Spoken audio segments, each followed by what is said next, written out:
Bom, hoje a gente vai dar, então, continuidade às palestras do TCC, que a gente está fazendo, né, como parte das atividades da disciplina.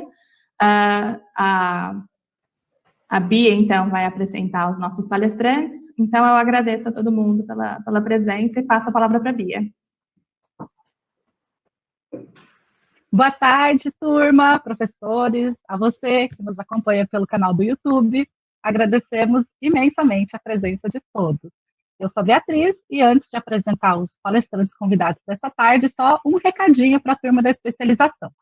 Confiram no item materiais de referência, que eu adicionei no tópico introdução do Google Classroom, um documento com as orientações da Unicamp para a formatação do trabalho de conclusão de curso. E também a NBR 6023, tá, de 2002, para referências e elaboração conforme a Associação Brasileira de Normas Técnicas, ok? Hoje, o TCC Talks recebe 2 convidados mais especiais. Daniel Cardoso é arquiteto e urbanista pela Universidade Federal do Ceará, é doutor em comunicação e semiótica pela Pontifícia Universidade Católica de São Paulo, com pós-doutorado na Universidade de Lisboa. É professor associado do Departamento de Arquitetura, Urbanismo e Design da UFC e atualmente é pesquisador do Design Computation Group da Faculdade de Arquitetura da Universidade de Lisboa.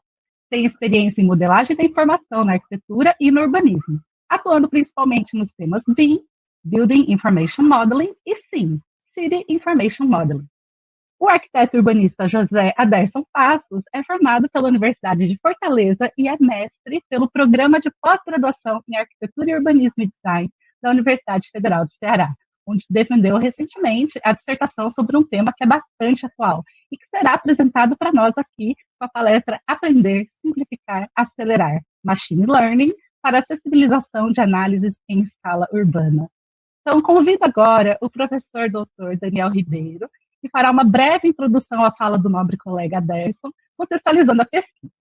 Seja muito bem-vindo, professor. Obrigado, Beatriz. Boa tarde a todos. O que me cabe aqui nessa fala era um pouco contextualizar o trabalho do Aderson e apresentá-lo, porque eu acho que é um trabalho excepcional que foi feito dentro do nosso programa de pós-graduação de Arquitetura, Urbanismo e Design, e foi, inclusive, um dos motivos da gente criar uma terceira linha dentro do nosso programa, viu, Gabi?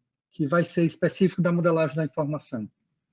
Então, essa a gente já vai começar a trabalhar a primeira seleção de pesquisas focadas na questão da modelagem da informação na paisagem, que é o LIM, que a gente está chamando, Landscape Information Modeling, o SIM, que é onde o Aderson se inseriu, e modelagem da informação na arquitetura, na construção. Né? O trabalho do Aderson, ele se insere dentro do paradigma que a gente considera o paradigma da aprendizagem, dentro da modelagem da informação. A gente tem lá no laboratório, no LED, que é o Laboratório de Experiência Digital da gente, 3 campos onde a gente costuma trabalhar e classificar as nossas pesquisas. Existem aquelas pesquisas iniciais, que é a modelagem da informação do atributo, onde o foco é como a gente descreve o objeto. Então, isso é uma coisa que a gente, inclusive, já trabalha muito bem nas questões de patrimônio, no HBIM, como a gente trata a questão da descrição e a tradução desses elementos, desses atributos para a modelagem. Um segundo momento que seria a modelagem da informação do processo, que o foco é no processo de formação, entender quais são as regras, as relações entre as partes, entre as dinâmicas. Então, o processo é o nosso foco. Isso é uma coisa que, de certa forma, a gente também já trabalhava na pós-graduação. Tá? Então, o trabalho do Aderson, ele se insere nesse limite do nosso programa, que é a modelagem da informação no aprendizado. Então, no início da pesquisa, eu passei esse problema para o Aderson, e eu tinha acabado de chegar de Lisboa, e a gente, então, teve uma conversa, e eu joguei esse problema para o Aderson sobre como a gente poderia começar a trabalhar com modelagem da informação voltada para o aprendizado, que é um paradigma completamente diferente. Eu acho que a dissertação e a apresentação que ele vai trazer aqui, ele contextualiza, de certa forma, isso, e eu acho que é o que vale a pena a gente, de fato, assistir. Eu fico à disposição, depois da fala dela, do Aderson, para a gente trazer e abrir mais questões, mas eu queria deixar o Aderson como a fala principal e a contribuição principal aqui para essa dinâmica de hoje, ok?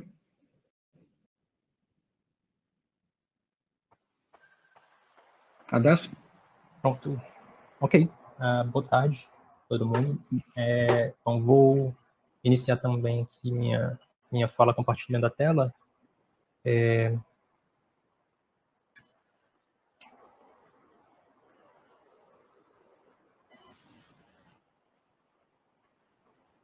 Todos veem?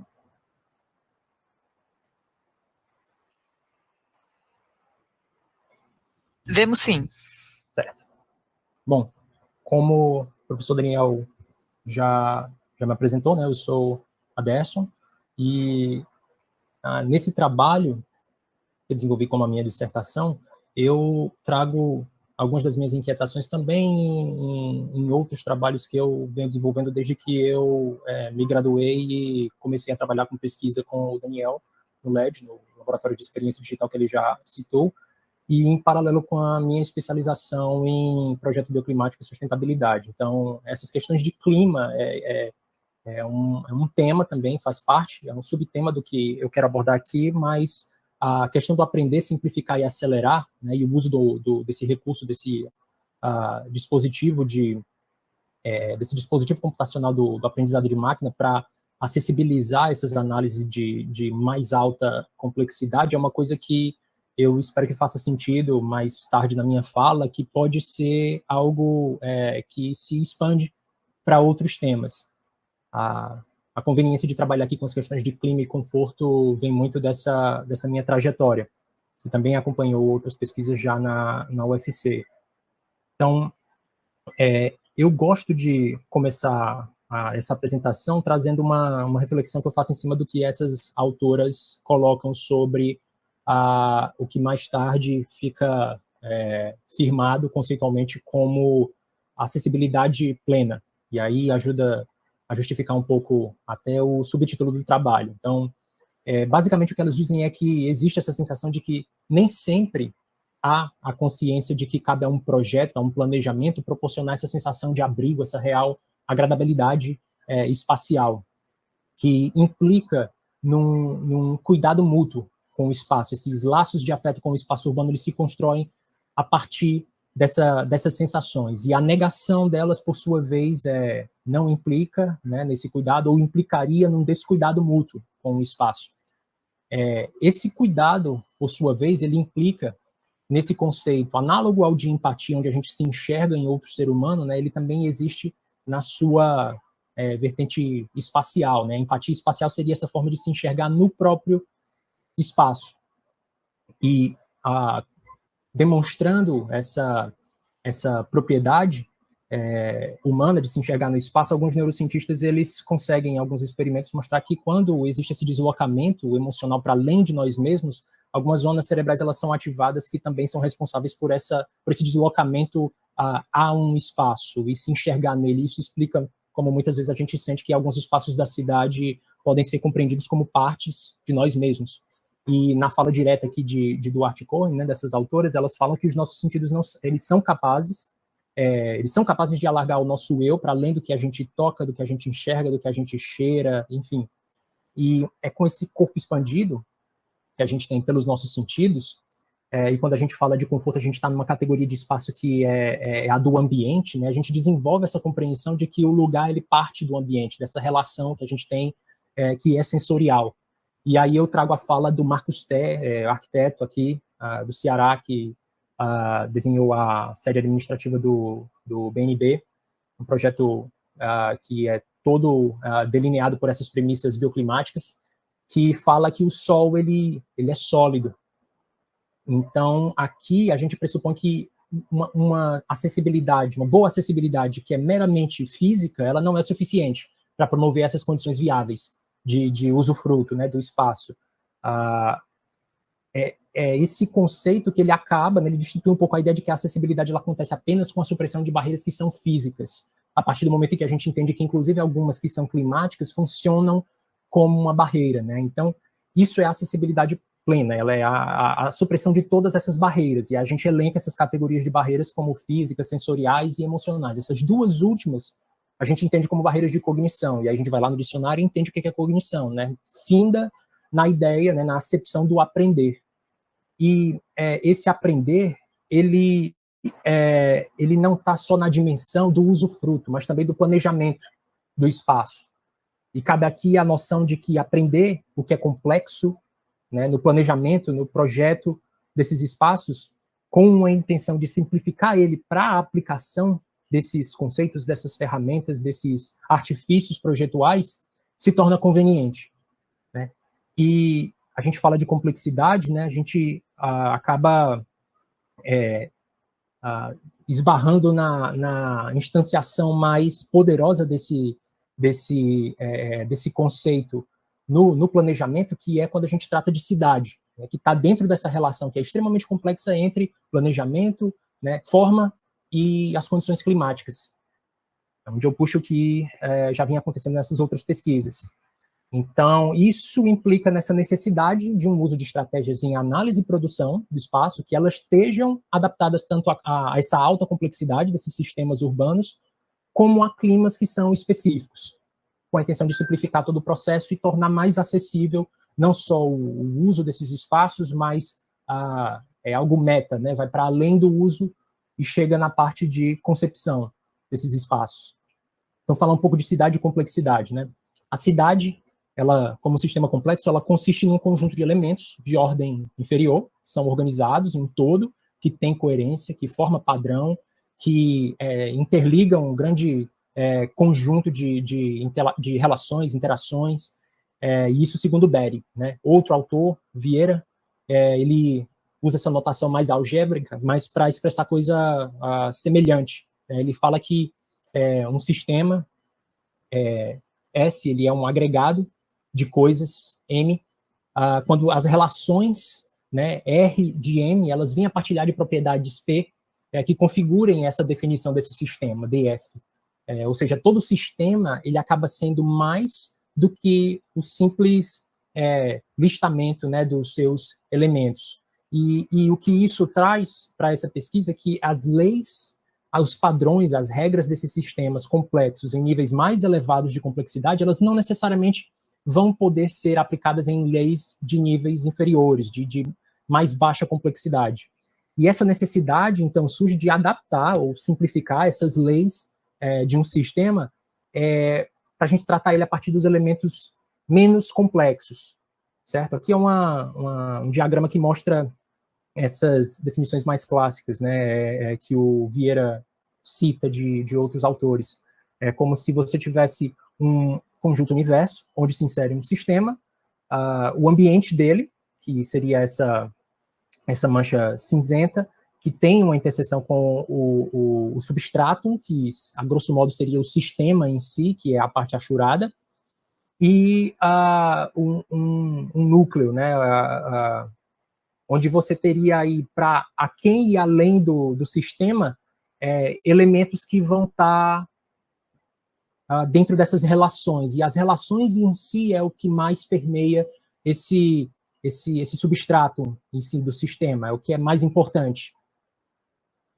Asher, ele enfatiza a importância que essa compreensão dessas dinâmicas mais complexas de uma cidade, atreladas à maneira como a própria sociedade ela se transforma, é o que dá início a uma nova revolução urbana. E essa rapidez de transformações, ela aumenta a quantidade de fatores que, eventualmente, traz também um outro patamar de complexidade para as cidades. E, com isso, uma mais baixa, né, previsibilidade a longo prazo, né, de sistemas de alta complexidade de cidades. E isso acaba colocando em xeque aquela ideia de que grandes planos urbanísticos, né, vão funcionar, né? No meio tempo as coisas mudam. E esse tipo de artifício ele tem que dar vez a dispositivos de negociação de conflitos, ferramentas que servem para facilitar essas trocas de estoques entre todos os atores que estão trabalhando dentro desse sistema, dessa cidade. E o Vieira ele se alinha com essa fala do Asher quando ele diz que os estoques, né, são a memória de um sistema, como um parâmetro básico dessa auto-organização, dessa autonomia que ele tem para evoluir, para continuar, para perdurar. E é isso que conecta todas essas etapas, né? O passado, o presente, e o que possibilita um futuro viável ou favorável dentro do planejamento. O Bach, Tang e Wiesenfeld, né? Principalmente o Per-Bach, eles colocam esse outro conceito que eu uso, que é o da criticalidade auto-organizada. A gente estava falando de autonomia de um sistema, e isso diz respeito a essa propriedade, né? Que são propriedades de sistemas dinâmicos, que contam com um ponto crítico, como atrator. Esse ponto crítico ele é um mecanismo através do qual surge essa complexidade. Então, o que se observa nesse conceito de SOC, né, de criticalidade auto-organizada, é que, normalmente, esses elementos eles se acumulam segundo uma lei de potência.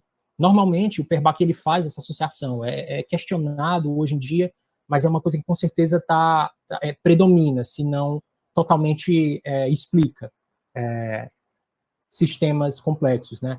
Ele faz essa associação entre complexidade e essas leis de potência.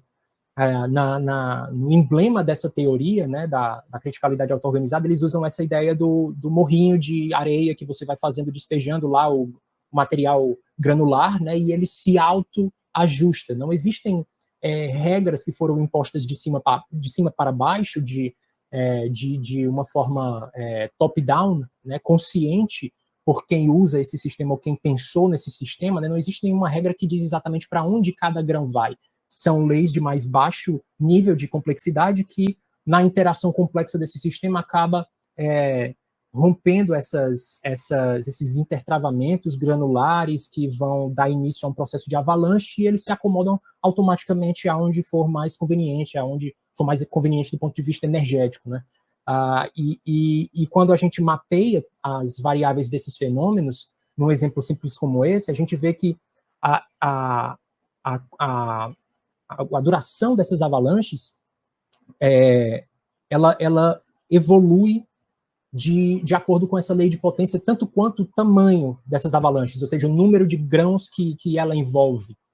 E nas cidades a gente vê também essa lei de potência no ranking de edifícios mais altos, né, a ordem com que os edifícios se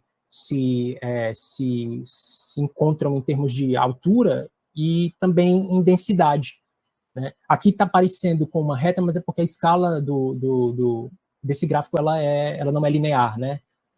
Aqui está numa escala logarítmica, mas isso aqui é exatamente uma curva de lei de potência. Tanto quanto nesse gráfico a gente vê que em países diferentes, você tem cidades diferentes, né, de densidades diferentes, você tem uma relação que acompanha a lei de potência com o gasto, né, o consumo de combustível em meios de transporte públicos. Então, isso é uma forma de pensar em cidade como uma coisa complexa em várias acepções do verbete. E esse possível atrativo climático, né, que pode aumentar essa densidade urbana, gera esses acúmulos recursivos. Quando a gente vê ao longo de uma praia adensar muito as edificações, né, e isso vai acumulando de forma que, quando já tem muito adensamento, mais a coisa tende a se adensar se a gente não entra com alguma medida prescritiva, né, da forma urbana. E é com vista à melhoria dessa capacidade de dialogar, né, como chamou Habermas, né, a construção que ela tem que ser comunicativa, né, a construção comunicativa da razão, ela facilita o acesso a essas medições de aspectos importantes da cidade, como clima, conforto, densidade, né, e a relação que isso tem com outras variáveis urbanas, para dar vez a essas ferramentas de apoio de decisão, né, suporte de decisão para gestores.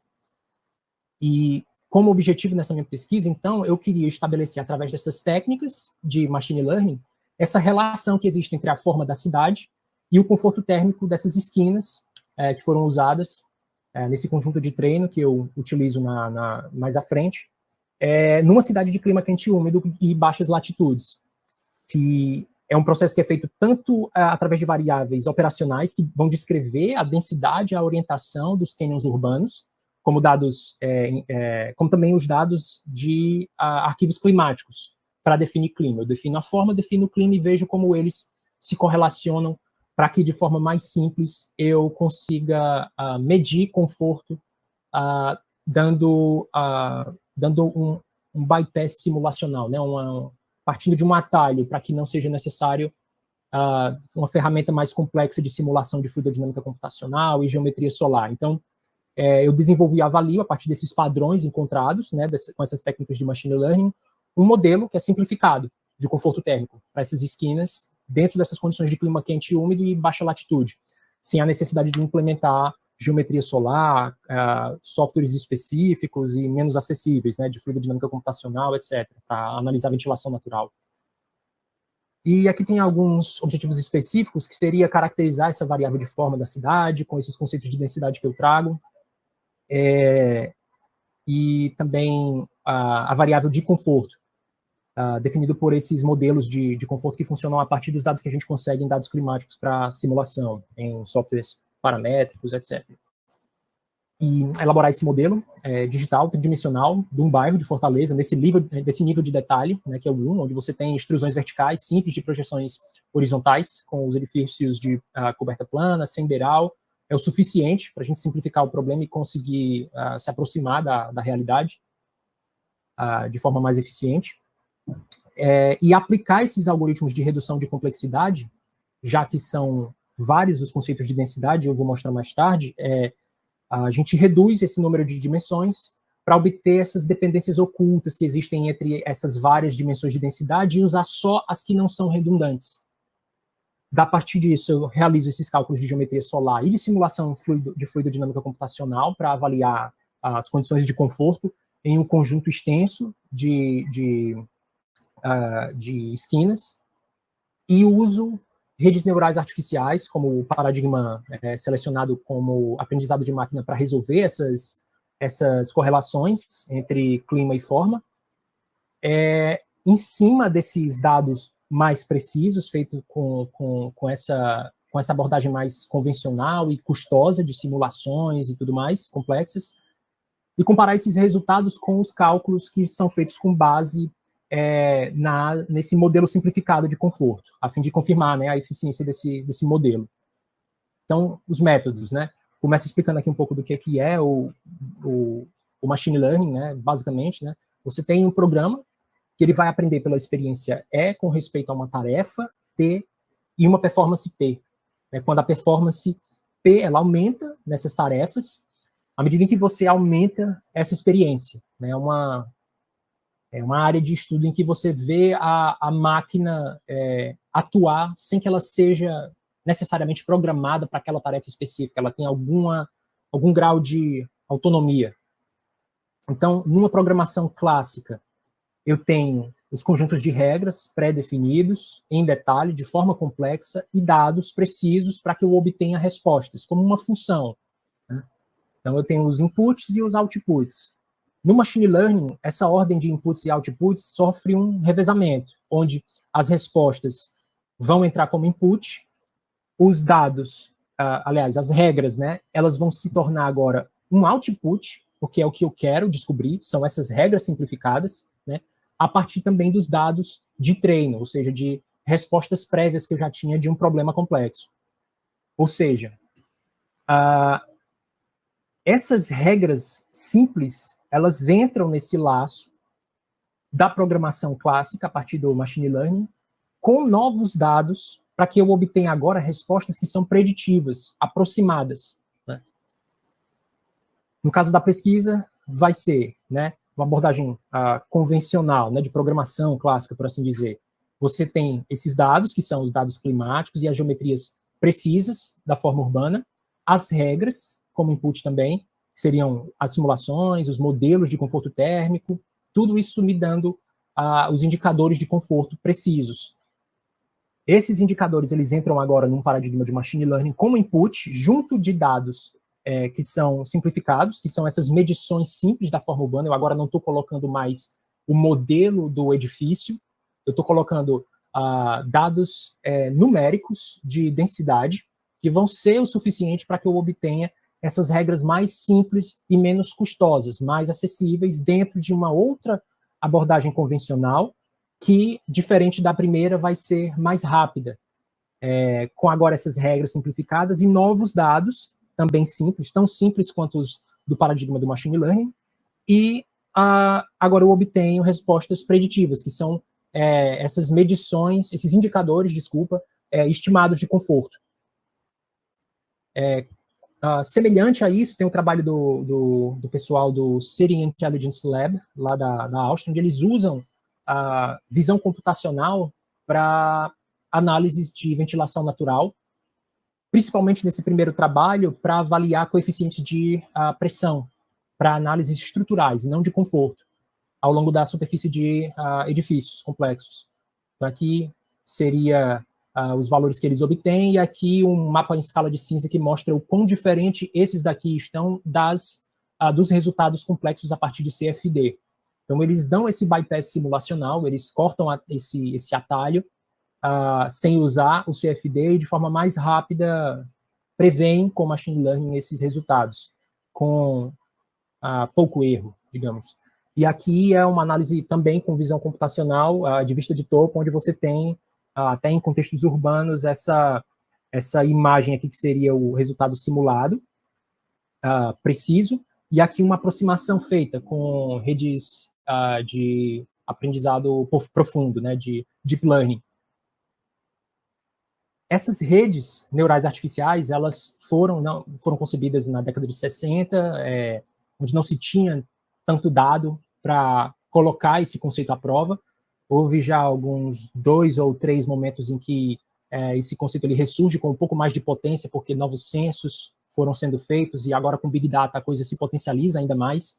Mas, basicamente, o que eles pensavam no começo era que existia essa analogia mais solta, né, mais livre, com a célula cerebral, para que a gente conseguisse fazer com que os computadores aprendessem, né, onde você tem dendritos, o corpo da célula e o axônio comunicando com outras células. Você tem esses inputs que estão conectados com pesos diferentes a uma célula que calcula com um viés um dado de saída que vai fornecer um disparo ou não para uma próxima célula e configurar essa cadeia sináptica que vai ajustar esses inputs até um output que seja o seu dado de previsão. Então, isso aqui é uma função de ativação, né, que serve para saber se o próximo neurônio vai ser ativado ou não, e isso aqui seria o encadeamento de todas essas células menores, numa rede neural. E, a partir de agora, a gente trata dos indicadores de densidade e a orientação dos cânions urbanos como features, que são esses dados de input na rede neural, e o que eu quero obter de forma previsível, de forma preditiva, são os indicadores de conforto térmico extra-lot para essas esquinas, né, que eu coloco aqui como o output. Então, para calcular o indicador de conforto, a gente usa aqui esse conceito da carta de OGA, que é adequado para espaços externos, onde eu tenho aqui plotado as condições horárias de temperatura, de bulbo seco e umidade relativa do ar, para a cidade de Fortaleza. E aqui na Ashura, a zona de conforto. Então, você vê que poucos são os momentos em que a gente tem uma condição plena de conforto higrotérmico. E fora dessa zona, a gente tem essas isolinhas de velocidades corretivas para a ventilação natural, que arrastam esses pontos para dentro do que seria interessante do ponto de vista do conforto. Então, apesar da gente estar fora em termos de temperatura e umidade, a gente está dentro dessa ventilação. A gente tem momentos em que a gente se encontra dentro de velocidades que vão corrigir esse desconforto. Aqui são histogramas anuais de temperatura de bulbo seco, umidade relativa do ar e a velocidade do vento. E a geometria solar com essas análises de sombra acumulada, que vão me dar todos os elementos, né, para calcular o indicador de conforto, que é feito da seguinte forma: eu tenho para cada uma dessas células dentro do meu grid de análise, num espaço extra-lote de um cruzamento, de uma interseção viária, que eu estou chamando de esquina, eu tenho as horas que são sombreadas, as horas que não são sombreadas. Dentro das que estão sombreadas, eu vou ter as que estão em condições de conforto em temperatura, umidade e sombreamento, e as que não estão nas condições de temperatura e umidade. Essas que estão já contam como conforto, e parte das que não estão vão estar ou não, dependendo das condições de ventilação. Então, é isso que essas fórmulas querem dizer, e para aferir de forma total para a esquina, eu faço uma média de cada um desses pontos do grid. Para calcular agora o input, né, ali a gente estava falando dos outputs, dos indicadores de conforto, agora os indicadores de densidade, que é o que a gente vai usar para calcular, para prever essas condições de conforto.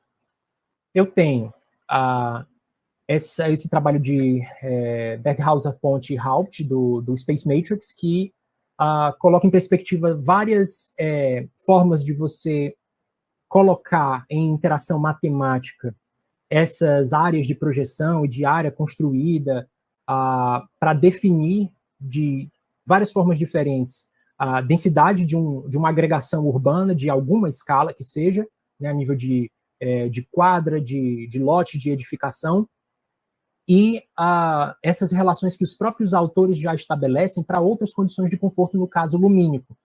O DF, que é o Daylight Factor, ele já se mostrou em alguns estudos com uma correlação direta com esses dois indicadores de densidade que a Space Matrix traz.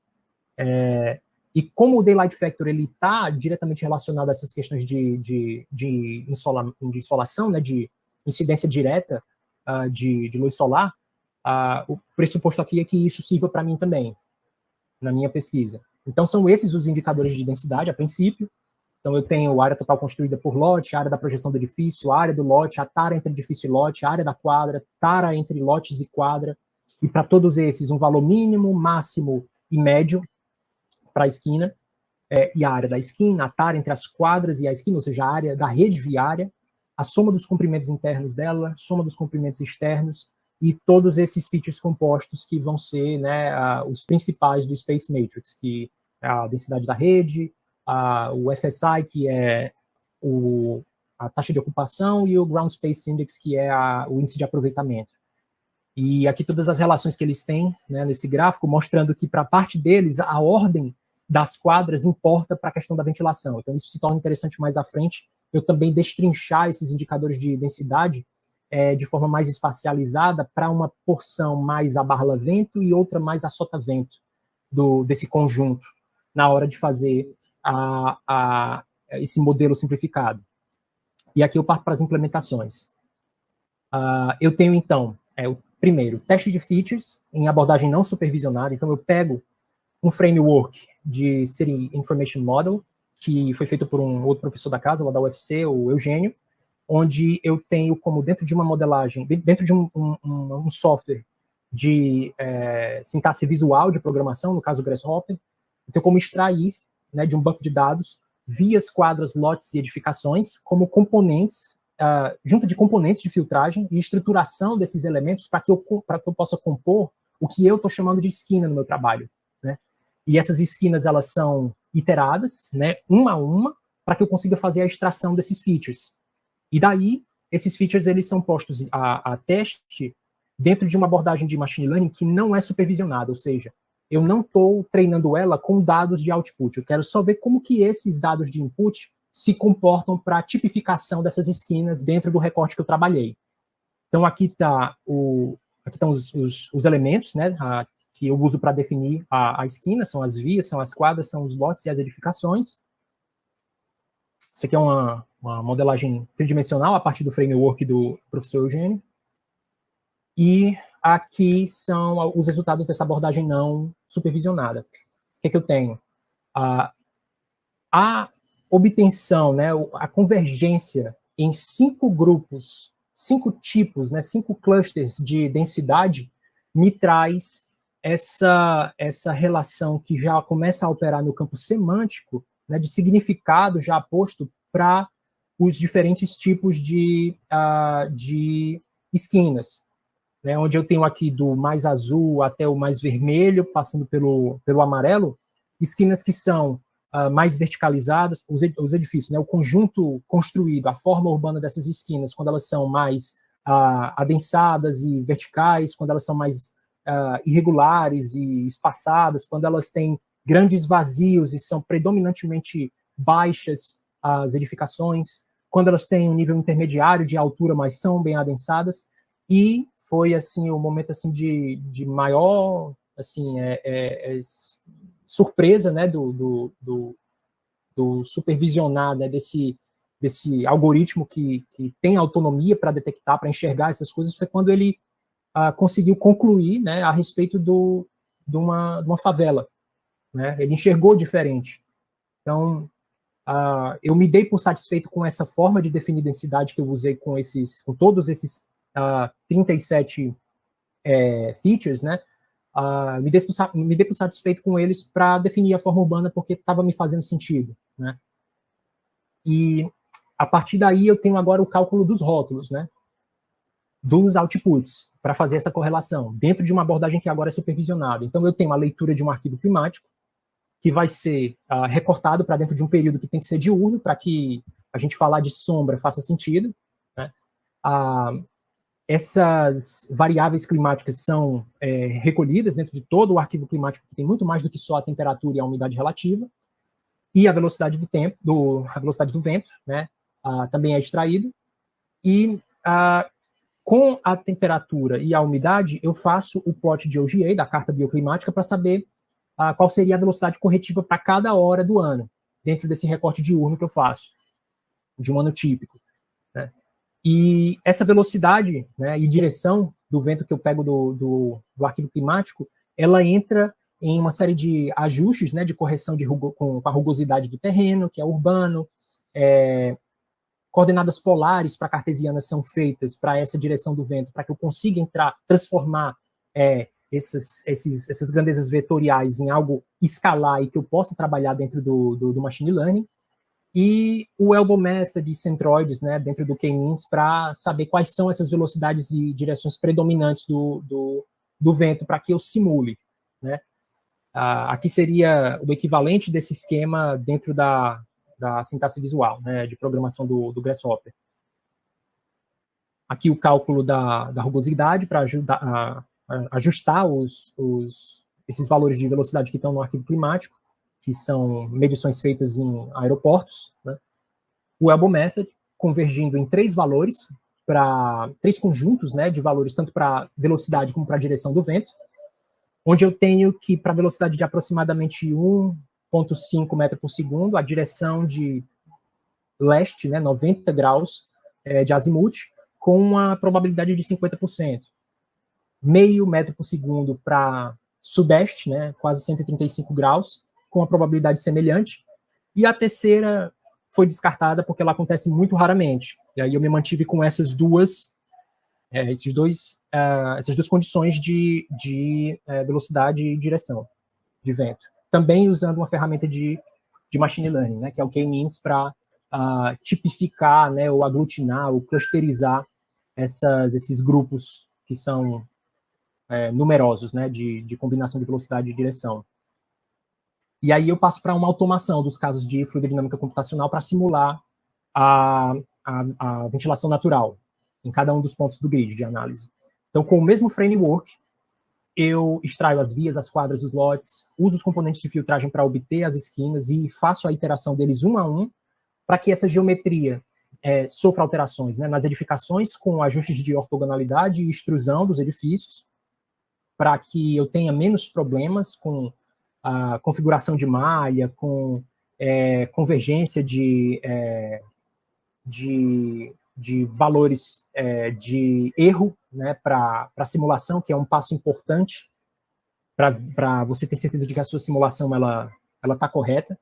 Então, simplificar essas edificações me garantiu um número maior de casos simulados que cumprem com esses pré-requisitos de qualidade, né, para a simulação. E configurações de caixa de domínio, configurações de malha, execução, tudo isso é feito em cada uma dessas versões ajustadas, e eu executo as simulações para obter os vetores e as posições em que esses vetores acontecem, de velocidade e direção. Agora, para o cálculo, né, de conforto em si, né, usando o sombreamento e as velocidades que eu acabei de obter com as simulações de CFD. Eu tenho a leitura do arquivo climático, com aquele recorte de período, para obter uma geometria solar, onde eu vou fazer uma análise de sombreamento, e junto com as velocidades corretivas, eu tenho como calcular essa condição de conforto térmico ponto a ponto. E fazer uma seleção do cenário leste ou sudeste para cada hora do histograma de conforto. Então, são 2 simulações, né, para leste e oeste que eu faço, para cada uma das 267 esquinas, e de acordo com essa leitura do arquivo climático, eu sei qual delas usar em cada momento do ano. E aí eu calculo o indicador de conforto para essa esquina como um todo. Um ajuste que foi feito, né, no que já foi apresentado no cálculo do indicador, é o seguinte, que se essa velocidade corretiva for igual a 0, ou seja, se já tiver como conforto, eu vou chamar essa variável proporção de 1, ou seja, já vai ter conforto, óbvio. E se não for 0, eu vou colocar, caso esse valor seja maior do que 1, eu vou dizer que ele está confortável. Se não, eu vou fazer uma proporção, ou seja, diferente da concepção original dos irmãos Ogier, na Carta Bioclimática, conforto aqui eu não estou trabalhando mais como uma variável binária, de conforto ou desconforto. Existe um gradiente, no mínimo, politômico, onde eu vou ter vários intermediários, valores intermediários aí de conforto, que vai ajudar a visão da máquina para que ela calibre todos aqueles vieses e pesos na rede neural para que o meu modelo fique mais preciso. Então, na verdade, agora, essa proporção eu multiplico pela condição de sombra, que também é 0 e 1. Se não tiver sombra, então nem adianta, não está confortável. O sol é sólido. Isso me gera mapas que têm mais gradientes. Isso aqui seria um diagrama completo de todos os resultados que eu obtenho com a abordagem convencional, custosa, né, de cálculo do indicador de conforto. Eu peguei um exemplar do cluster azul, né, lá do K-means, para exemplo, mas isso aqui foi feito com todas as esquinas, né? Eu tenho aqui os raios que estão bloqueados pelas edificações no ponto central, mas isso também foi feito ponto a ponto, para cada célula do grid de análise. Aqui os analemas que estão sombreados, né? Analemas são esses percursos lemnoscatas de Bernoulli, né? Que são esses símbolozinhos parecidos com o do infinito, né? Como o Sol se movimenta ao longo do ano. E eles estão comprometidos aqui no caso, né? Pelas edificações nesse ponto. E isso é feito para cada ponto. A região, né, do cálculo está apontada aqui, e esse mapa aqui que está no chão, ele também tem um gradiente de sombreamento. Então, todos esses elementos, eles entram no cálculo desse CT aqui, que está dando 0.047648. Um exemplar também para cada um dos outros clusters, né, o laranja, o amarelo, o vermelho e o azul, claro. E aqui uma ilustração para entender melhor qual é a diferença de se calcular de forma binária para gradiente. Então, isso aqui é da forma binária, né, fica uma leitura muito mais chapada pela máquina das condições de conforto, enquanto que aqui eu tenho mais variação, e essa variação ela faz mais sentido. A máquina ela não trata tudo de forma muito parecida, e essas diferenças entre cada um desses pontos ajudam ela a se calibrar, né? E para fazer o ajuste dos features que foram usados na abordagem não supervisionada, né, de clusterização, agora com os outputs nas redes neurais, eu faço essa separação das quadras da esquina que estão mais a barla-vento e mais a sota-vento. Existe um impacto diferente, uma condição de densidade diferente para cada uma delas mediante as direções predominantes do vento no nosso clima. E aqui seria já uma matriz de correlação de Pearson para entender como que cada uma desses 71 features, agora que eles estão destrinchados entre os features para a parte mais a barlavento e mais a sotavento, mais a leste e mais a oeste, né, como que cada um deles se relacionam entre si, de forma que os que são mais correlatos, os que estão mais esverdeados, são redundantes, porque eles andam juntos nesse recorte que eu fiz, nesse conjunto de treino que eu estou proporcionando para o processo de aprendizagem. Então, esses são os mais verdes, eles são removidos juntos com as suas colunas, e aqui eu já tenho uma redução de complexidade, onde eu tinha 71 features, e agora eu tenho, se não me engano, 27. E aí eu faço o treino das RNAs, né? São os dados de treino, contendo todos os inputs e outputs do processo convencional, ou seja, os indicadores de conforto como output, os indicadores de densidade como a forma urbana, né, que são os dados de treino e as respostas, dentro, né, do paradigma de machine learning, para que sejam detectadas essas regras simplificadas e que elas sejam utilizadas como uma forma de trabalhar novos dados para a obtenção de respostas preditivas. E aí eu faço uma verificação.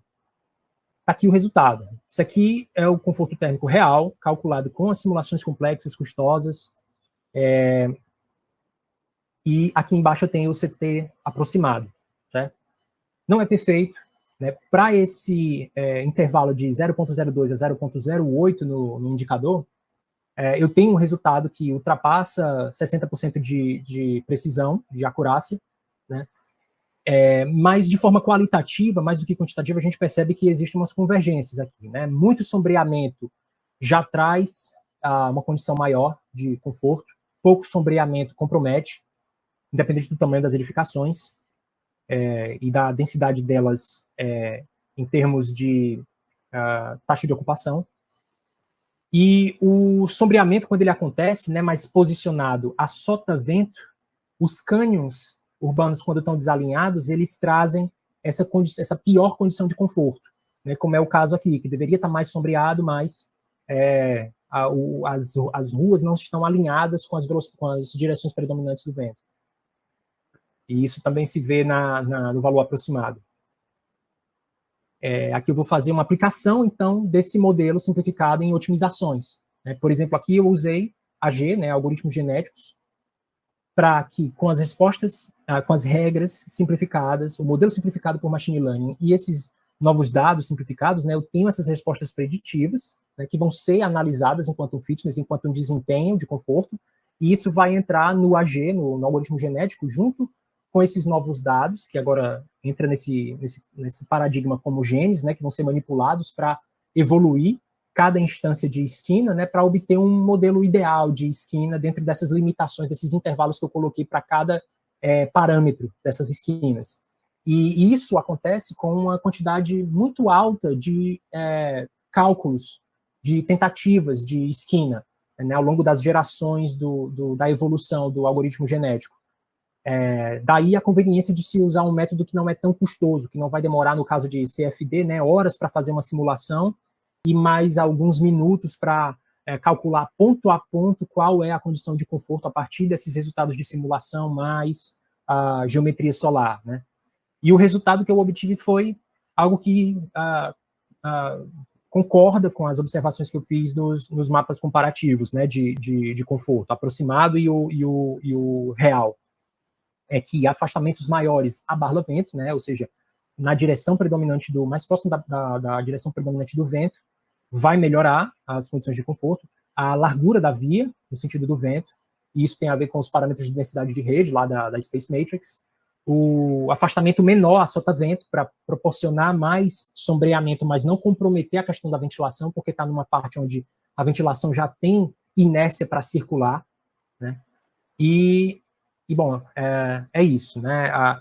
Para ter uma noção aqui desses tempos, né, desses custos computacionais, eu coloco aqui um vídeo onde eu faço esse cálculo, né, de isso para compor o meu conjunto de treino. Então, aqui, cada ponto é percorrido, né, para fazer todo aquele estudo de sombra acumulada e compor esse terceiro mapa aqui, que é junto desses mapas de velocidade de vento, né? Só que isso aqui está acelerado em, acho que 40 vezes. A velocidade, o passo com que isso realmente acontece, está mais com essa cara aqui, né? Então, é bem devagar. E, em compensação, quando eu rodo o meu modelo simplificado, eu tenho aqui o modelo, né, que eu estou habilitando, aqui um conjunto de parâmetros, e eu já obtenho praticamente instantaneamente, né, um resultado para o indicador. Aqui eu faço uma reatribuição e já obtenho uma nova resposta, faço uma outra reatribuição de parâmetro, e depois de alguns segundos já tem outra resposta.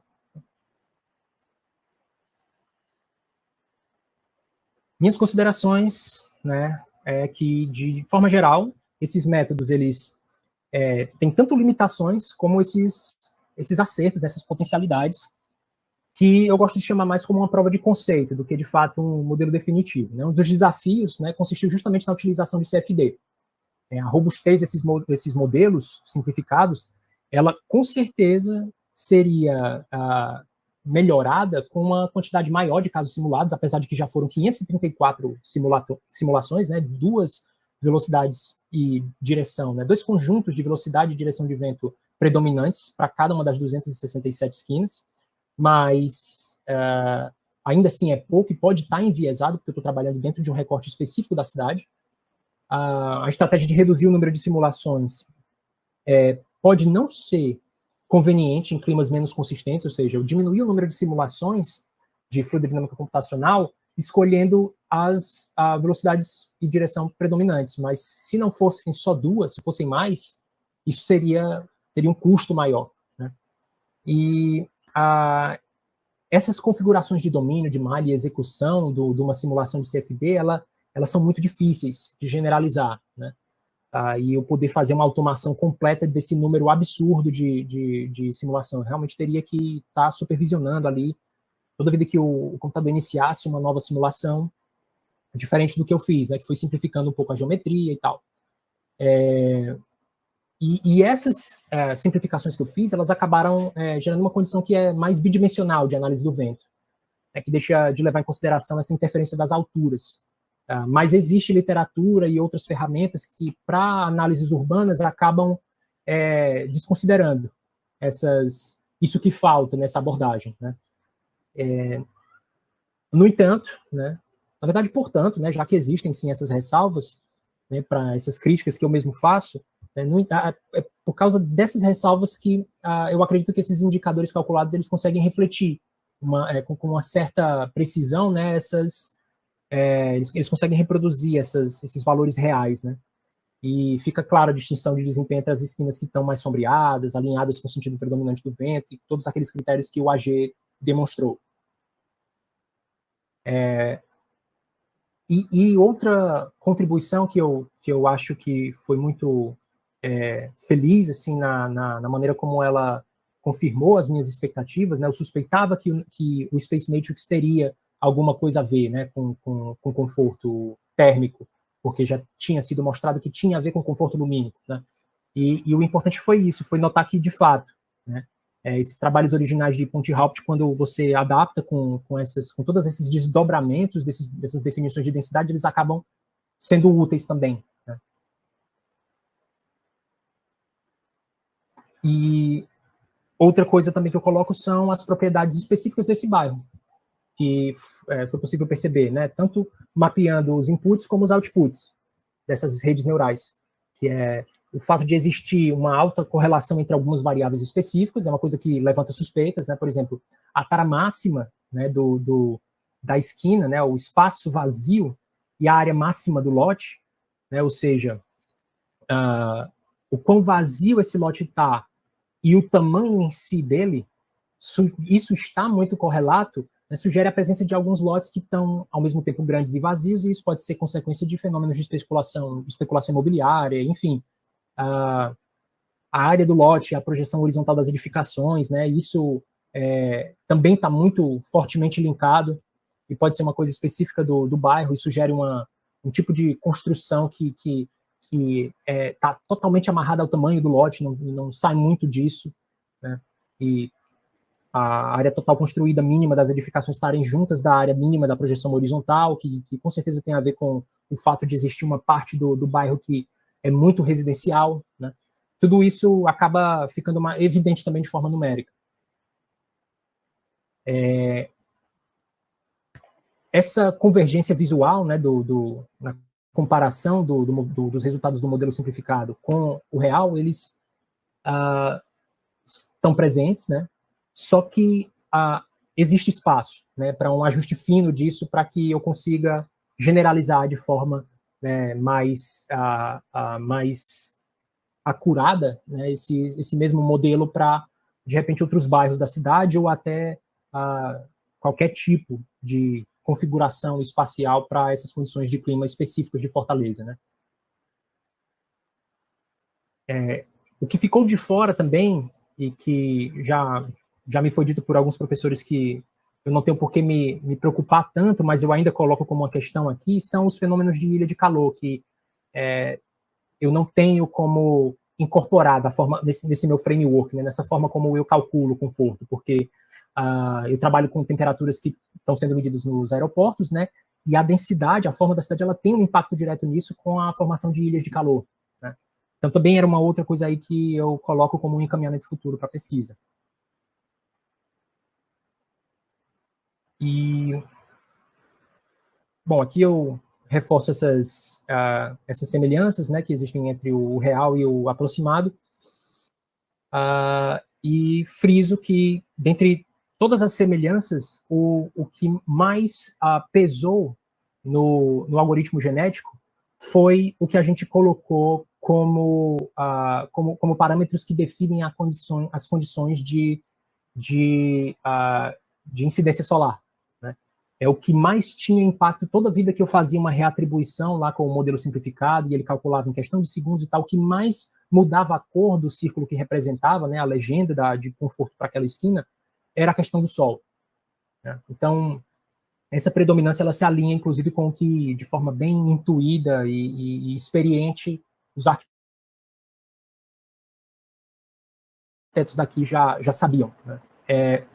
Então, por fim, né, aqui o trabalho ele chega, né, ele fecha, né, o laço com os argumentos do começo, né, mais teóricos, onde esses tipos diferentes de conforto ou de performance urbana, eles têm que entrar em negociação com outros interesses, né? A forma da cidade, ela não tem que respeitar só esse critério. A ideia aqui não é que a gente diga o que é uma esquina ideal olhando só para a questão do conforto, mas o fato da gente conseguir agora calcular conforto de forma mais rápida, mais acessível, sem que a pessoa precise saber de CFD e usar essas ferramentas específicas, basta jogar num algoritmo que já está pronto, um conjunto de geometrias que são só linhas e alguns números para dizer quão alto é cada edifício, isso já é o suficiente, né? Então, essa acessibilidade ela acaba aumentando, né, a capacidade desse arquiteto urbanístico de executar essas análises aprofundadas e de se aproximar às discussões que são, até certo ponto, exclusivas de especialistas, né?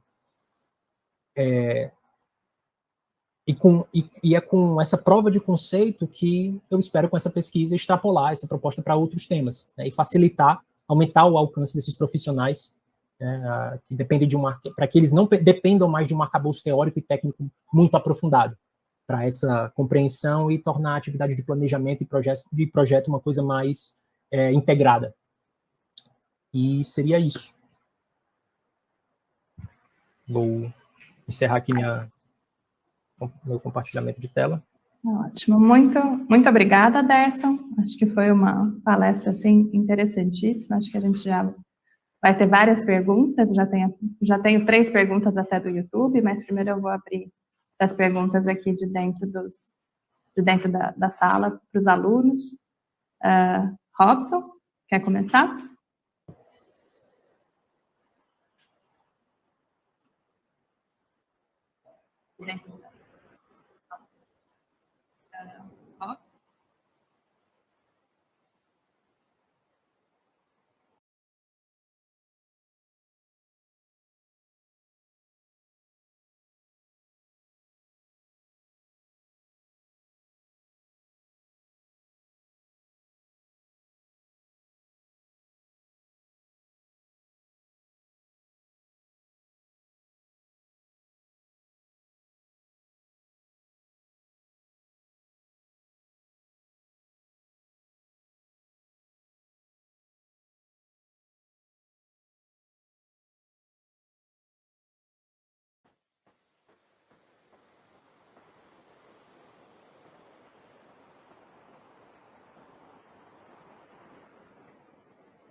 Uhum.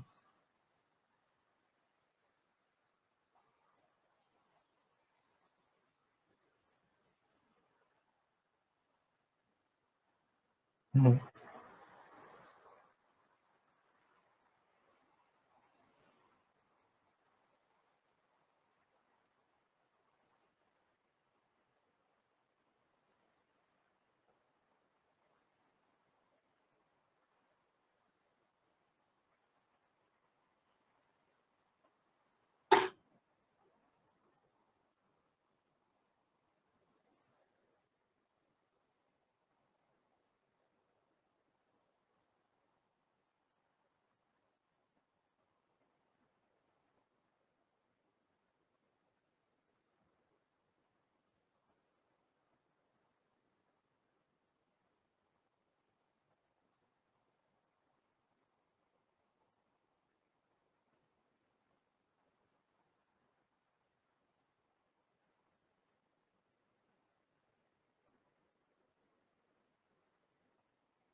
Certo. Obrigado, Robson.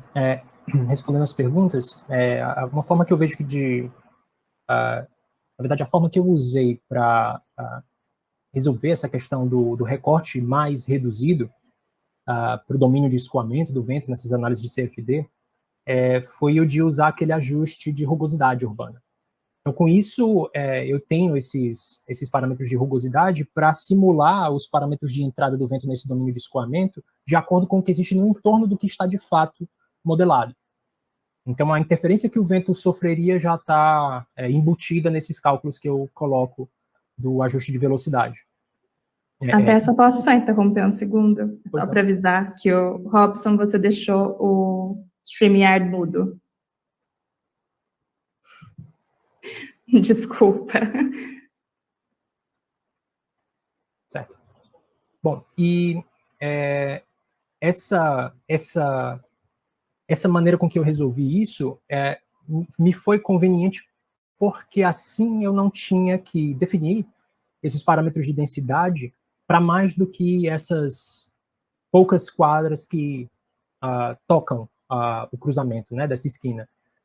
Porque de outra forma eu teria um conjunto muito mais complexo de dados de input que talvez fossem mais difíceis de ser articulados numa rede neural para que eu obtivesse um resultado válido. Eu poderia, na verdade, eu acho que faria sentido aumentar a área de análise e explodir aí exponencialmente a quantidade de features, mas contanto que eu tivesse um conjunto de treino bem maior, né, trabalhasse com mais do que as 267 esquinas.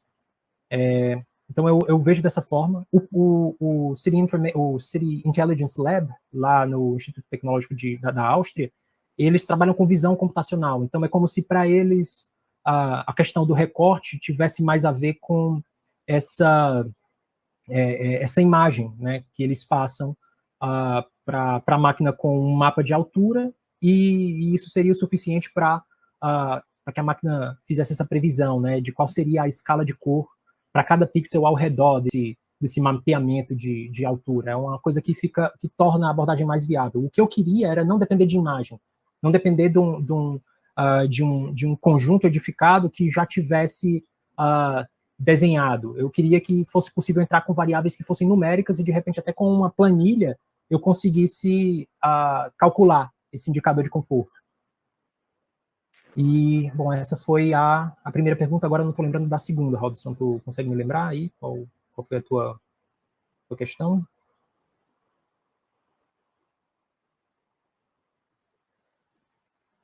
Certo. Na verdade, a técnica nova que eu proponho, na verdade, é a do uso do modelo, que eu obtenho com essas técnicas que não são novas. Tá? O que eu fiz, na verdade, foi acessibilizar não o machine learning em si, mas usar o machine learning para acessibilizar essas análises de conforto, né?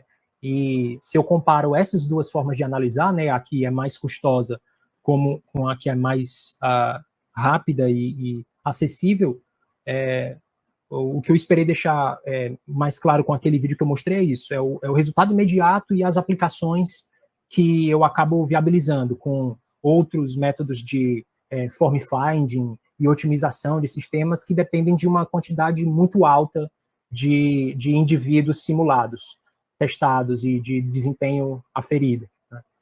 Seria essa a vantagem.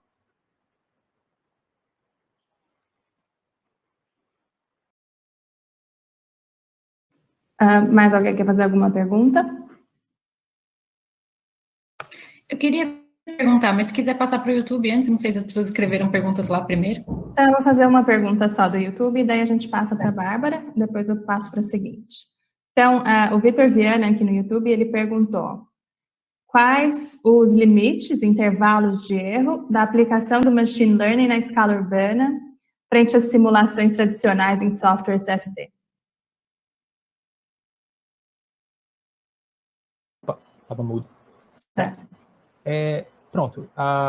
Essa medida de acurácia que eu dei, né, de mais de 60, quando eu trabalho com esses intervalos de 0.02 a 0.8 no meu indicador de conforto, né, ou seja, excluindo os outliers, né, os valores que são mais atípicos, operando ali dentro de uma coisa que é mais consistente, ele chega perto dos 70, né, mais de 60% de acurácia. Então, nesse caso, ela não é nem de longe tão precisa quanto técnicas convencionais de análise de ventilação natural usando fluidodinâmica computacional. Mas a questão é que o que se observa, principalmente em escalas mais largas de análise, no caso aqui a gente está trabalhando com uma cidade, com um nível de agregação urbana que tem o seu porte, essas pequenas diferenças elas acabam se mitigando, se dissolvendo no tamanho dos conjuntos de dados. Então, na escala mais visual ali, colorimétrica de conforto, quando eu comparo os dois mapas, né, com os valores reais e aproximados, uma análise mais qualitativa acaba sendo um bom norte para esses esforços mais de início de um processo de projeto e planejamento. Então, a ideia aqui tal qual qualquer aproximação feita com machine learning, inclusive as que são feitas pelo pessoal lá da Áustria, né, é o de fornecer uma ferramenta que, muito mais do que precisa, ela é, na verdade, rápida e igualmente satisfatória para essas etapas iniciais do projeto, em que você tem que ter essa maleabilidade para poder testar várias instanciações do teu objeto frente a outros critérios que também vão surgindo.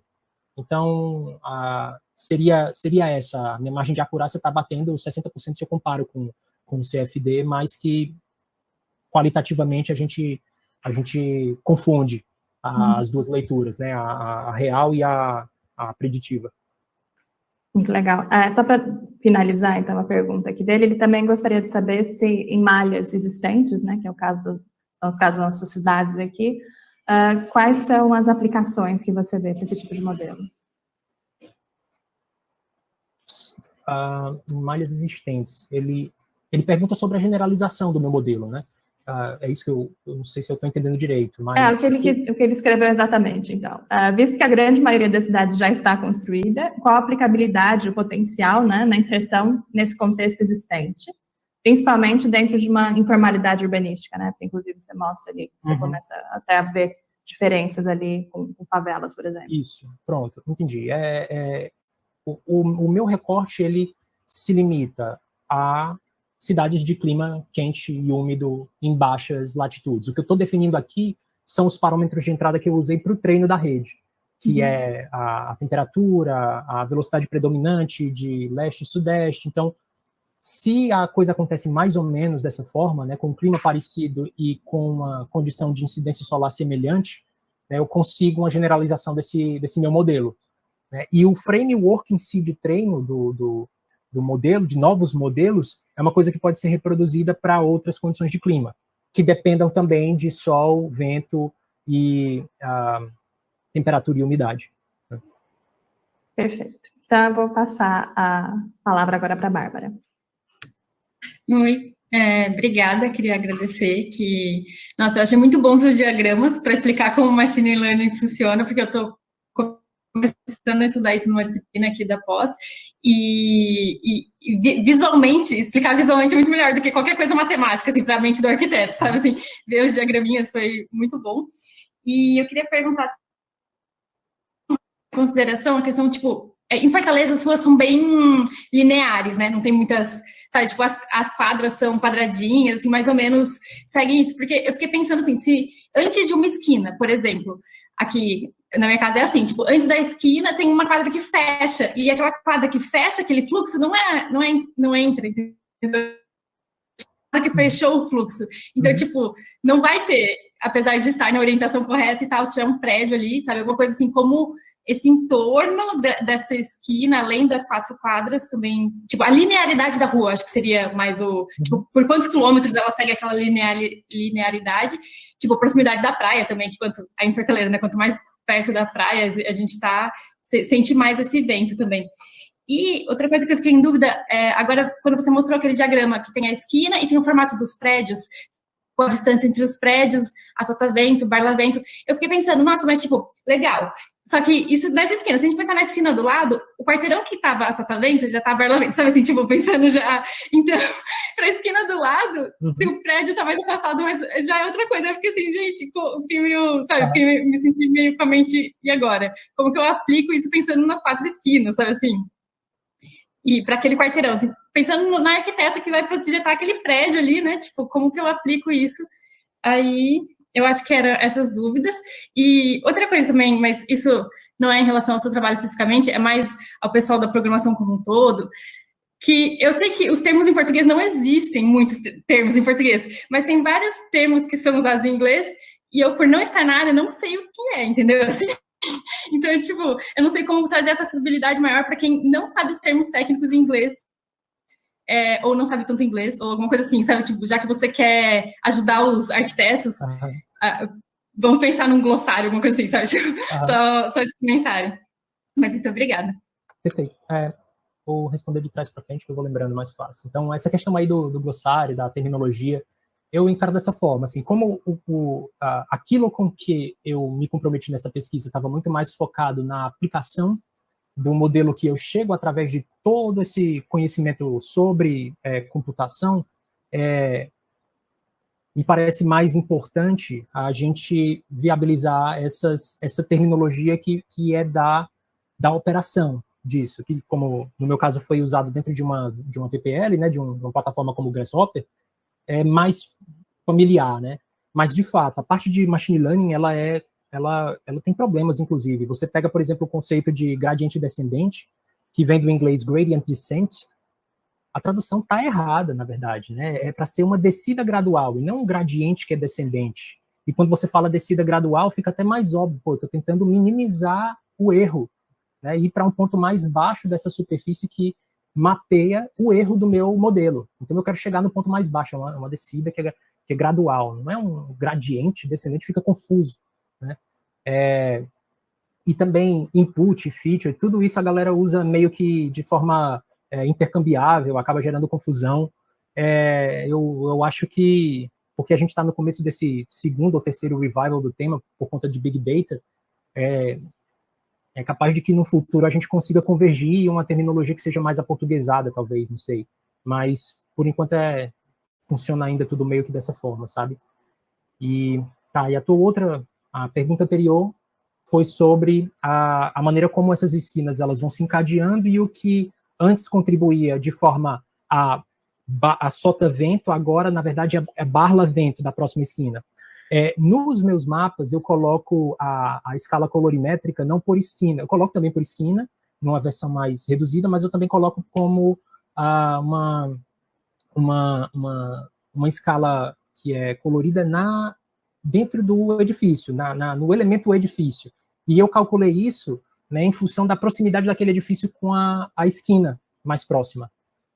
Então, assim, se aquele edifício está mais próximo de uma determinada esquina, ele vai ser o coeficiente o indicador de conforto dele vai ser calculado em função do que eu simulo, do que eu calculo para aquela esquina mais próxima.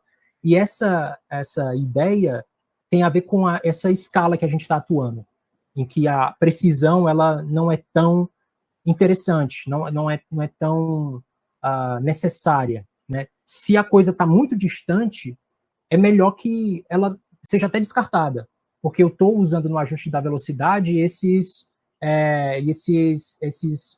coeficientes de rugosidade para ajustar o que está interferindo mais no miolo da esquina, né? Mas eu coloco e você vê que são raras as situações em que até acontecem, mas são raras as situações em que um edifício vai estar pertencendo tanto a uma esquina que é muito confortável e a uma que é muito desconfortável, porque isso tudo é um gradiente, né? A não ser quando realmente existe uma queda muito drástica assim, nas condições de densidade muito vertical para predominantemente baixo, e aí você vê algumas edificações que estão fazendo parte mais do conjunto de uma esquina do que de outra, enfim. Mas pelo algoritmo genético, inclusive, a gente vê isso, que o que está a sota-vento, né, vai influenciar menos em questão de vento uma esquina, e tudo bem ela influenciar mais como barla-vento na próxima, né, já que nesses casos de diferença muito drástica de indicador de conforto de uma esquina para outra vizinha, eu vou ter essa diferença também nos edifícios. Entendeu? Então, assim, não está sendo diferente só o indicador de conforto, está também sendo diferente a forma também de uma esquina para outra. O arranjo, uma está vindo antes da outra. Acho que fica melhor se eu compartilhar minha tela aqui. Deixa eu...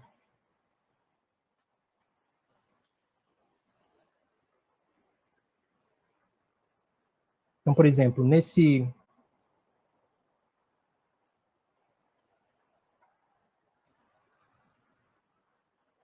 slide aqui, né, então eu tenho que esse conjunto aqui, ele vai estar operando de forma menos, com os espaçamentos, ele vai estar operando de forma menos relevante para o quesito ventilação para essa esquina bem aqui do que para essa.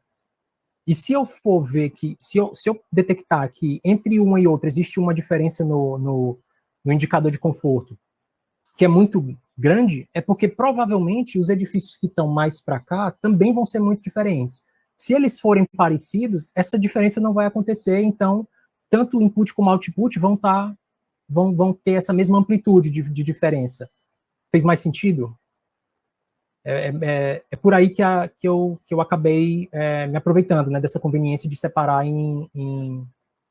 por esquina, e não em conjuntos maiores, onde isso talvez não fosse um problema tão grande, porque quando eu fosse de esquina em esquina, eu teria uma interseção muito grande entre uma e outra, e o que está em barlamento de uma seria praticamente a mesma coisa do que está soltamento de outra. Então, e aí teve uma terceira pergunta que foi sobre...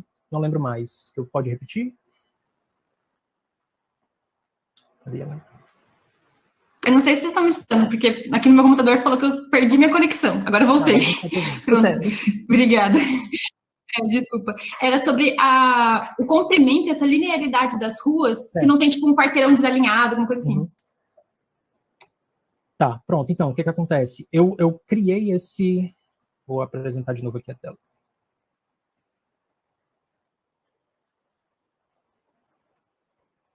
Eu adicionei aqueles features de densidade, esse outro feature que é eu chamei de permeabilidade, que tem a ver com o ângulo com que cada rua faz, ou o eixo principal desse canyon urbano, com a direção predominante do vento, né, leste e sudeste. Então, por exemplo, se não existe nenhuma rua voltada, se essas duas quadras estivessem conectadas, o cânion predominante estaria com um ângulo de permeabilidade entre a direção predominante e o eixo dessa via muito alto, enquanto que aqui é um valor mais baixo. Então, isso indica que não está entrando tanto vento, se esse ângulo for muito alto. Então, foi isso que eu usei para ajustar essa questão do alinhamento dessas ruas e do quanto que se elas atravessam ou não esse conjunto de quadras dentro da minha esquina. Entende? Uhum. Mas, por exemplo, onde está esse P? O lugar desse P aí na sua tela, se fosse um quarteirão fechado, entendeu? Assim, tipo um quarteirão comprido, ele não estaria entrando na sua análise, mas ele está... Entende? Imagina que a direção do vento é por aí. Ele estaria barrando, né, de alguma forma. Isso. É um caso mais específico, mas você entendeu a minha dúvida, né? Se tivesse tipo, uma grande barreira... Sim, se fosse... Foi o que eu falei. Estou perguntando agora. Foi o que eu falei de você ter essas duas quadras conectadas? Isso, mas não sendo essas duas quadras, sendo as vizinhas. Essas duas aqui, mais a bala-vento. Não. Mais a solta-vento. Essas daqui. Seria que se tivesse mais duas quadras no lugar desse P. Onde está escrito P? Ah, tá, entendi. Se isso aqui tivesse barrado. Isso, é. Pronto. Que não está entrando, né? Tipo, influenciaria, mas não está entrando no seu estudo, entende? É o que eu estou te dizendo. Dada a escala dessa análise, influenciaria, mas influenciaria pouco. Porque apesar de eu estar modelando o que tem bem aqui é onde me interessa, é esse raio, entende? Então, essa propriedade do ar ser um fluido que se comprime, né? Ele funciona como uma mola, ele dissipa bem a energia, né? Diferente de se você estiver trabalhando o êmbolo de uma seringa que só tem ar, você vê que existe uma maleabilidade ali, diferente de água, né? Que ela vai influenciar a longas distâncias o que acontece lá atrás, né? É um fluido diferente, você é sólido. Se você tentar fazer isso com um líquido dentro de uma seringa, é rígido, não se mexe, nem tracionando, nem comprimindo. Então o ar, ele permite essa liberdade a gente. Então o que está acontecendo aqui fora desse raio vai interferir muito pouco, principalmente quando eu pego e calculo a média de todos esses pontos do grid, entende? Sim. Era mais isso mesmo. Obrigada. Legal. Valeu a pergunta. Vou fazer mais uma pergunta, então, que está aqui no YouTube, antes de passar para outro aluno. É o Vitor Viana, de novo. Ele gostaria de saber qual que é o potencial que você vê de aplicabilidade para a definição de índices urbanísticos nos lotes vazios usando esse seu modelo. Então, a Space Matrix, ela define densidade no final das contas, né, de forma composta, praticamente com os mesmos parâmetros urbanísticos que a gente usa em lei de uso e ocupação do solo. O que eles chamam de FSI e GSI é basicamente taxa de ocupação e índice de aproveitamento. Então, a ideia é, sim, extrapolar essa aplicação desses indicadores de forma mais analítica para uma condição mais preditiva mesmo. E, de repente, nortear o desenvolvimento da forma urbana nesses recortes. Entendi. Bom, agora uma pergunta minha. Esse modelo, assim, eu sei que está trabalhando mais com as esquinas, então a arborização não entraria tanto ali perto da esquina, mas você acha que num projeto que alguém esteja trabalhando com arborização, seria possível usar o seu modelo? Esse modelo não, porque ele não tem como entrada no treino uma variável que indique o quão coberta por vegetação é aquele entorno, né? É aquele entorno. Então, esse modelo em si não, mas o mesmo pipeline, né, organométrico, esses esquemas para o treino e não para a aplicação da rede treinada, pode incorporar essas variáveis, né, como um novo feature. O quão verde é aquela interseção, né, e qual, talvez até o tipo de copa que essas árvores têm. Então, tudo isso pode ser incorporado. E se você trabalhar com visão computacional, da forma como é feito lá no City Intelligence Lab, é possível também entrar como uma mancha, né, uma mancha de vegetação nessas visões de topo e complementar isso com as leituras de altura, né, o gradiente em tom de cinza de altura dessas imagens que vão funcionar como input para o treino. Uhum. Vamos ver quem mais tem alguma pergunta. Ninguém mais? Tem nenhuma pergunta para o Aderson? Bom, também a gente já passou mais de meia hora. Também, se tiverem perguntas para o professor Daniel Cardoso, se quiserem continuar em outro tema.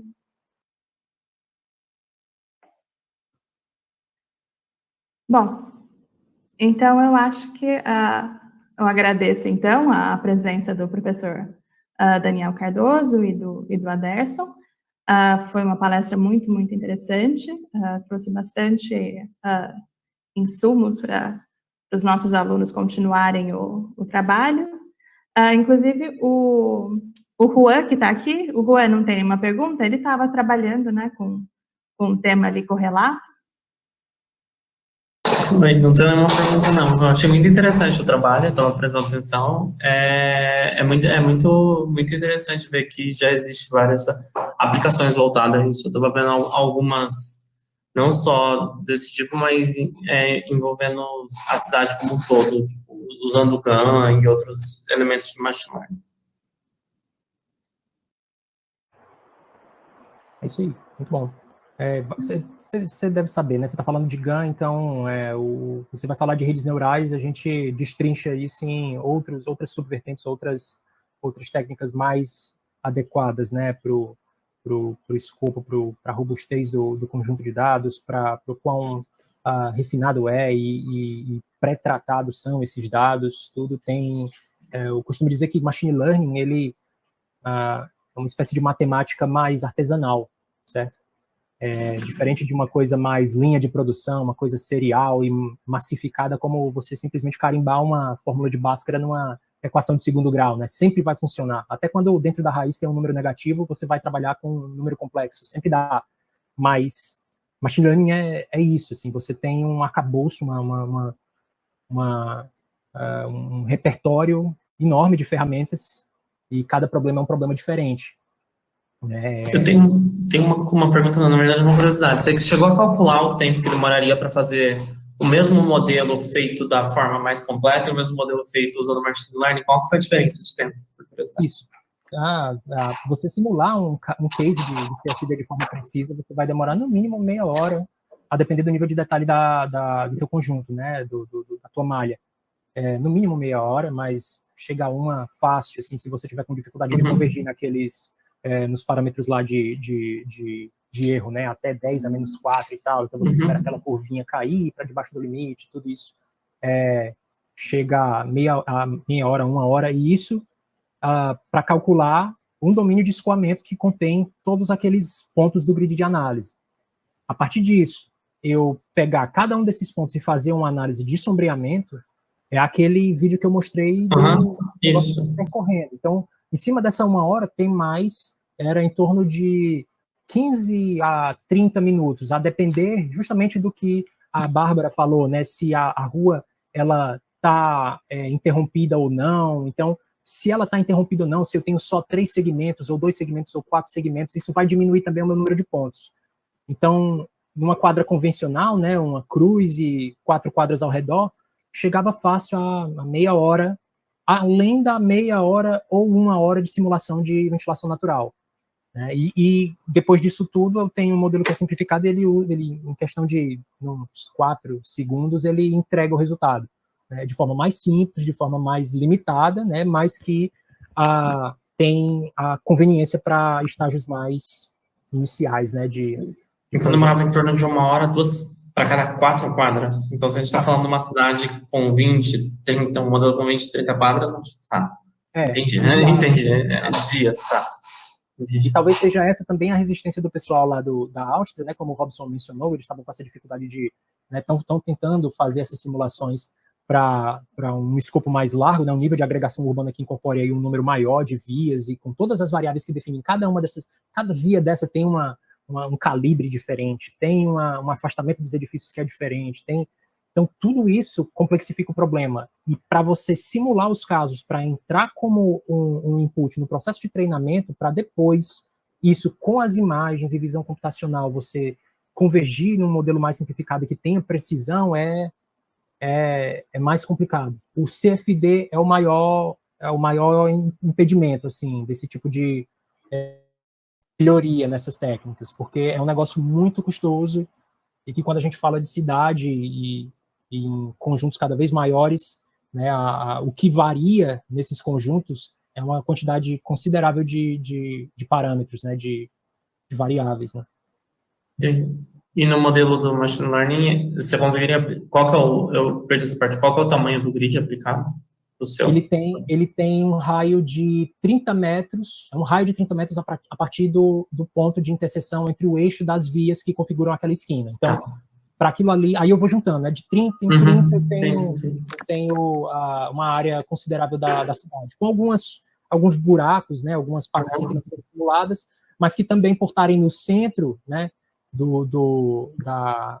Dos quarteirões, as quadras, elas têm um nível de atividade maior exatamente nas esquinas, né? A parte mais central fica mais parada. Então, foi conveniente para mim isso, porque aí eu não precisava alargar esse raio de repente até 50, né? Para pegar, juntar os 50 de um com os 50 de outro e dar os 100 de toda a quadra, né?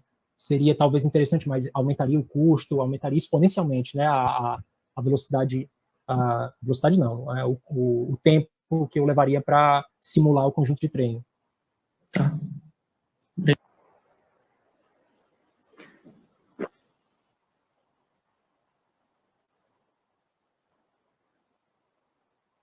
Ok.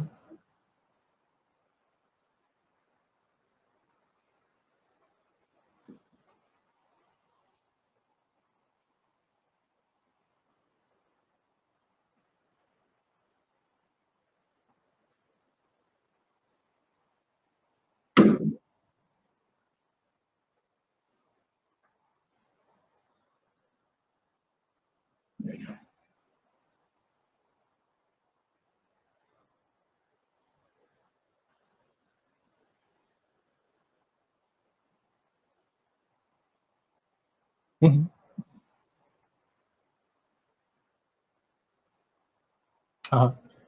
Bom, se você lembrar do exemplo que eu fiz com o algoritmo genético, essa aplicação ela já é propositiva. Eu estou tentando encontrar o que é que dentro daquele intervalo de parâmetros que eu defino como gene, nesse solucionamento evolutivo, né, eu estou usando esses genes que não tem nada a ver com densidade, que tem a ver com recuo, que tem a ver com, indiretamente tem a ver com densidade, né, mas não é aqueles 71 parâmetros de densidade, não é. Isso é tudo calculado a partir desses parâmetros mais simples, de recuo, da largura da via, o gabarito dos edifícios em cada uma das quadras.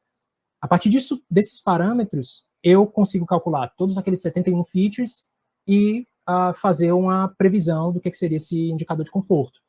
E se eu trabalho com o AG para definir quais são esses arranjos de genes que maximizam o desempenho, eu estou dizendo, olha, isso aqui é melhor. Entra num caráter que eu acredito ser um pouco mais propositivo, sabe? E a aplicação, ela não precisa vir em função de recuo, largura de via, ela pode ser qualquer coisa, ela pode ser o contorno específico, né, a poligonal específica da área da projeção horizontal do seu edifício, dado um determinado entorno, e o impacto daquilo para aquela esquina. Você pode fazer isso, basta substituir lá no Grasshopper, né, uma polyline qualquer pela polyline que você quer do seu edifício e da altura dele, e isso já funcionaria da mesma forma para calcular todos os features e, com o modelo simplificado, colocar o indicador de conforto aproximado. Massa. Mais alguém tem alguma pergunta? Não? Então, eu acho que eu vou agradecer, então, a presença do professor Daniel e do Aderson. Foi uma palestra excelente. Muito obrigada pela presença de vocês e pela paciência, porque a gente acabou estourando o limite de horário que a gente tinha passado para vocês. Muito obrigada. E eu acho que é isso, então. Bom, Robson, se você quiser encerrar o streaming, pode encerrar.